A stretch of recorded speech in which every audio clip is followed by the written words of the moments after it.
প্রত্যেকবারে আমার সাথেই এইরকম ব্লান্ডার হয় কেন আমি বুঝি না। এমনই ব্লান্ডার হলো যে বাড়ি থেকে বাবা মাও তাড়িয়ে দিল, জানি না কেন।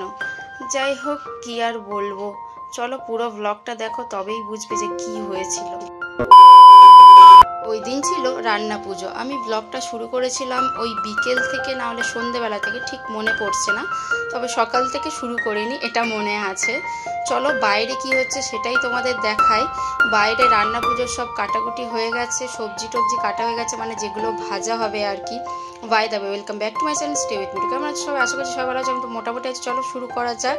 ওই বাড়ি থেকে দিদার বাড়িতে চলে এসেছি, কারণ ওই বাড়িতে করা যাবে না, আমাদের যেহেতু বড় মা মারা গেছেন, 1 বছর হয়নি, সেই কারণে। আর দিদার বাড়িতেই হচ্ছে, আর দিদা তো একা পারবে না, সেই কারণে আমিও আছি। দিদা একা পারবে না কারণ ওনার শরীরটা একটু খারাপ, সেই কারণে আর কি। আর কিছুই না, অল্প অল্প একটু একটু করে আর ওই বাড়ি চলে যাব। ওই বাড়িতে মাটা সবাই আছে, এই বাড়িতে আমি আর দিদা আছি, আর বাকি মনে হচ্ছে ঘুমাচ্ছে ঘরে। চলো তাড়াতাড়ি করে নিই।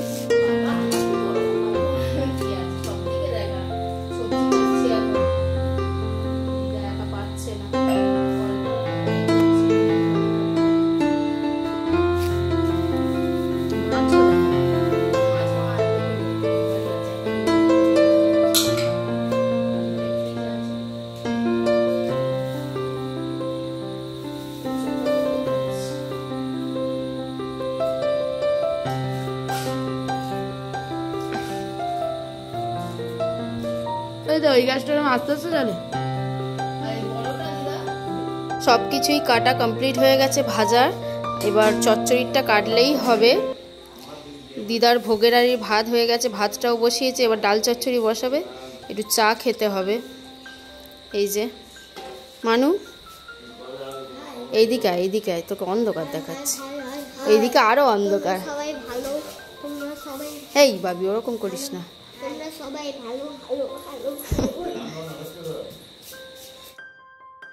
হ্যাঁ, ওখান থেকেই বার হচ্ছে গ্যাসটা, ওই দিকটা জ্বলে উঠেছিল বললাম। সিঙ্গেলটাই রান্না হয়েছিল, বুঝতে হবে তো। সিঙ্গেল আর সিলিন্ডারটা ওর সাথেই পাইপ আছে তো, ওটা খুলে নিয়ে চলে আসবো। এ বলু যা,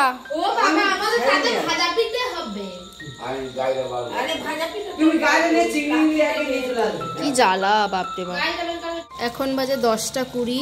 এই যে ওভেনটা চেঞ্জ করে দিয়েছে, সিঙ্গেল ওভেনটা এনেছি, দিয়ে আমাদের ডাল চচ্চড়ি হয়ে গেছে। দেন এবার ভাজাগুলো করব, সব নুন মাখানোই আছে। এই কড়াইতে করবে? ঠিক আছে।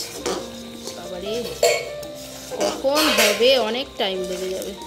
এটা আরেকটু জলটা মরবে, দেন নামাবো। প্রথমে পেঁপে দিয়েছি, পেঁপেটা আগে ভাজবো, তারপরে বাকিগুলো ভাজবো। দিদার তো পায়ে ব্যথা, দিদা বসে বসে অতক্ষণ করতে পারবে না, প্রতি বছর মাই করে দেয়, বাট এবছর ওখানে করা যাবে না বলে তাই এখানে করছি। মাদের তো টোটালি ছোঁয়াই যাবে না, অসৌচ আছে। অসৌচ বলতে কালা অসৌচ আছে, যেটা 1 বছরের জন্য থাকে। এবার ভাজা হচ্ছে পটল। কত রকম আছে দেখি, 3 4 5 6 7 8 8 9, এটা নিয়ে 10 রকম ভাজা, চচ্চড়ি, মাছ ভাজা, ডাল চচ্চড়ি, অনেক কিছুই আছে এখনো। পটলগুলো একসাথেই দিয়ে দিয়েছি সব। বসে বসে এখন রান্না করছি। পিছনে দিদা, এই যে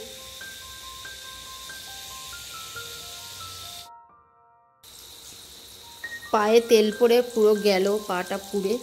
এইখানেও উফ বাপরে বাপ, এত জ্বালা করছে না। এই চিচিঙ্গেটা ভাজতে গিয়ে পুরো তেল ঠিকরে চলে এলো, প্রচণ্ড জ্বালা করছে। কি করবো, ভালো লাগছে না জানি। আমি এইবারই খেতে এসেছিলাম, এসে দেখি পিঠে হচ্ছে এখন। এই যে শুরু হয়ে গেছে পিঠে করা, বাকি রান্নাগুলো কোথায় হচ্ছে দেখাচ্ছি। হ্যালো ভাই, টাটা।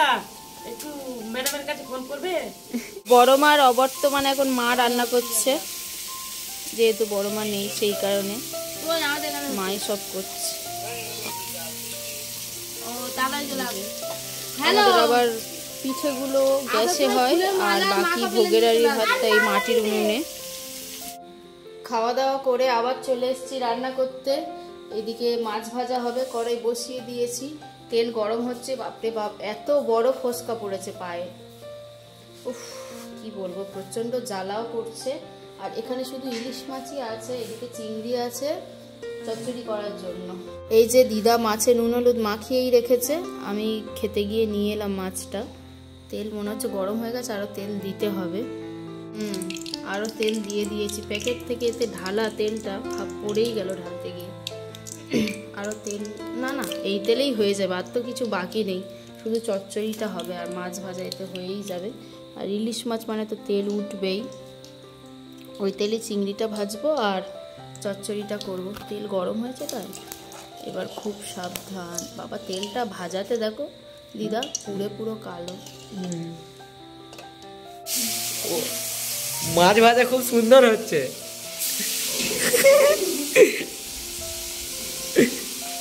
এই আমাদের রান্নি, বড় রান্নি।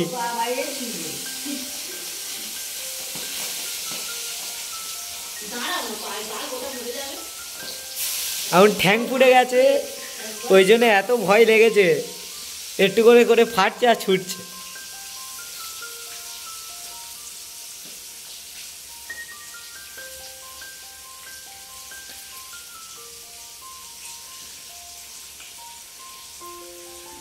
মিঠাই দি মাছ ভাজছে, দেখো কত সুন্দর করে ভেজে দিচ্ছে কড়া করে, কালকে আমরা খাবো।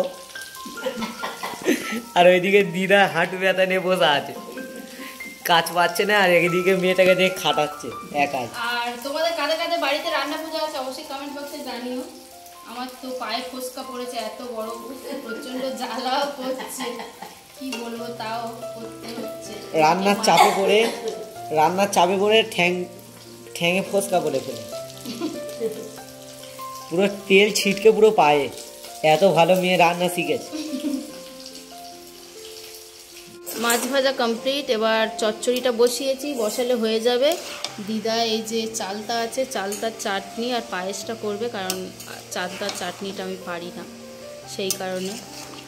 এটা হয়ে গেলে একটু চা করব, মাও আসবে একটু চা খেতে, মাও রাত জাগছে যেহেতু, একেবারে এক জায়গায় করে নেব। মাকে ভাই দিয়ে আসবে, নাহলে মা এসে খেয়ে যাবে একটু রেস্ট নিয়ে। এখন বাজে 11:30, ঘুম থেকে উঠে এই যে খেতে বসেছি। দিদাদের বাড়িতেই খাচ্ছি, ওই বাড়িতে আর এখন যাইনি, সবাই এসে বসে আছে কাকিমারা। ওমা আমার সুন্দর করে গুছিয়ে দাও।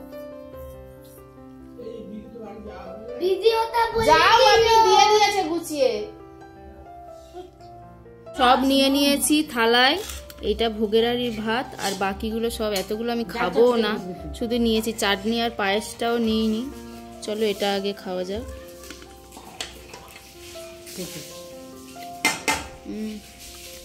শক্ত করে দিদা ভাতটা, ওটা খেয়ে নিয়েছি। এবার ডাল চচ্চড়ি দিয়ে খাবো।